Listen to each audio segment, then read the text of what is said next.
Ricardo Wellington had everything money could buy: a vast mansion, luxury cars, and a business empire that rarely let him sleep. But none of that mattered when his only son, Daniel, was born with mild cerebral palsy. Since then, Ricardo buried himself deeper into work, not because he didn't care but because it hurt too much to watch his son struggle with something money couldn't fix. Over time, guilt hardened into distance, and Daniel's smile slowly faded from the house. One Tuesday afternoon, Ricardo arrived home 2 hours earlier than usual. As he walked down the long hallway, a sound stopped him in his tracks. Laughter. Real, joyful, uncontrollable laughter. It came from Daniel's room, a sound Ricardo hadn't heard in months. Confused and curious, he stepped closer and looked through the slightly open door. What he saw froze him completely. Elena, the quiet maid he had hired 6 months ago, was kneeling beside his son. But she wasn't cleaning. She was carefully lifting and guiding Daniel's legs, helping him do exercises that looked far more professional than anything Ricardo had ever seen in the expensive therapy clinics. Her hands were gentle, precise, confident, and Daniel was glowing with joy. "Come on, little warrior," Elena whispered. "You can lift it. Just a little more."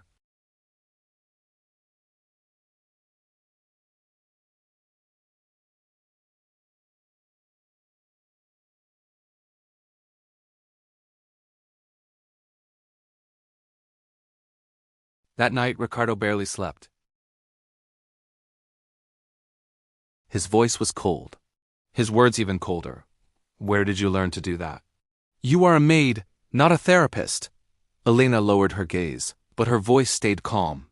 She explained how her younger brother had been born with a similar condition. How she spent years learning techniques, reading medical journals, watching professionals, because they could never afford proper treatment, and how her brother now walked, even ran. Her words shook Ricardo, but his pride wouldn't let him admit it. Days passed, and Ricardo began watching secretly through security cameras. What he saw humbled him. Elena arrived early. She stayed late. She kept detailed notes on Daniel's progress. She turned ordinary household items into therapy tools. And most importantly, she believed in Daniel when everyone else saw limits. Ricardo started seeing his son differently too, not as fragile, but strong, determined, capable. One night, curiosity led Ricardo to follow Elena after work. She traveled by bus to a worn-down community center, where she volunteered, helping dozens of disabled children for free, and they adored her.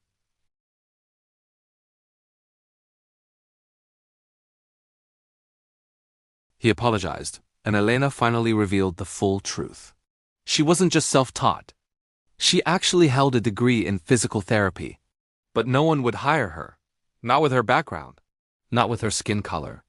Not without the right connections. So she took a job as a maid, and still chose to heal, quietly, humbly. Right then, little Daniel walked in, without crutches, taking slow, steady steps, on his own. Ricardo dropped to his knees, tears streaming as he hugged his son, realizing the miracle that had been happening right under his roof. From that day forward, everything changed. Ricardo hired Elena officially as Daniel's full-time therapist, at a salary worthy of her skills. Then he went further, funding a complete rebuild of the worn-down community center into a modern children's rehabilitation clinic, where Elena now led a full team.